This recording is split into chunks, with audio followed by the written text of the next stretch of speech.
So this is how you want people to work when they're working by the hour. I know, it's kind of lean on stuff. So here we are with Dan, and Yes. today I'll link his the video that we did last week up at the top. And today he wants to do a quick video that shows beginning to end pruning a full tree. So what do you want to talk about before you do that? Of course, everything that we've talked about last time and the time before. Make sure your tools are sharp and sterile. Cleanliness on the job is such that you want to make sure that you don't transfer any disease from tree to tree. That's why I looked at this as, no, I'm not going to touch this one.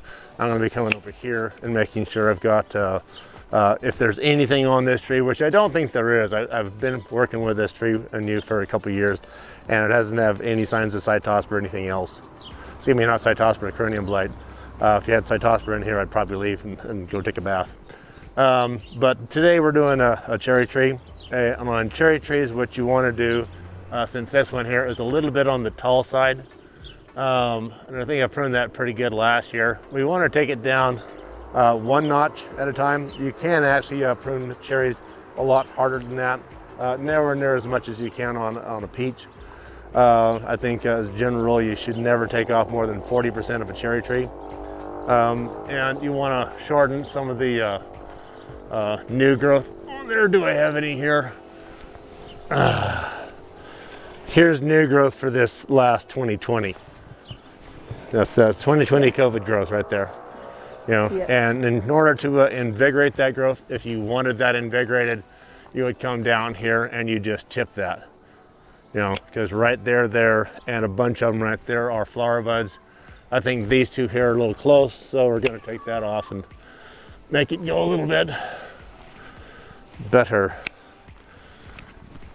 But sometimes you just don't want this coming all the way out here, because even though you might get 5 pounds of cherries here, and cherry word's really good, that could turn into about 50 pounds over here. So you want to limit how horizontal your working surfaces are. Very important information. Yeah. Think about the weight and what you're doing to it. Exactly. And with that said, I'm going to get on it.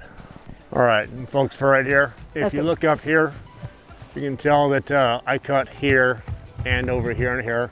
And all these big ones right here is just resprout, water sprouts from last year. And that's really not bad. That's 3 foot of growth. So we're not going to have too much of an issue with that. I'm going to show Dan the only one that I really want off is big and going straight up. Oh, there she goes. Is this stuff in here? This guy. All right.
Is that it? That's done. Like I always say, there's 7 billion different opinions on this planet, and as long as you follow the correct principles, you're gonna get cherries. Thank you for watching this video.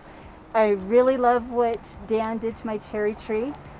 Imagine the old fat woman up there. That's what I had done before I started hiring Dan, and he does a much better job. So thank you very much. And today I get paid in cookies. Hey, I do have cookies in sight. Oh, good. So go and have a wonderful garden adventure.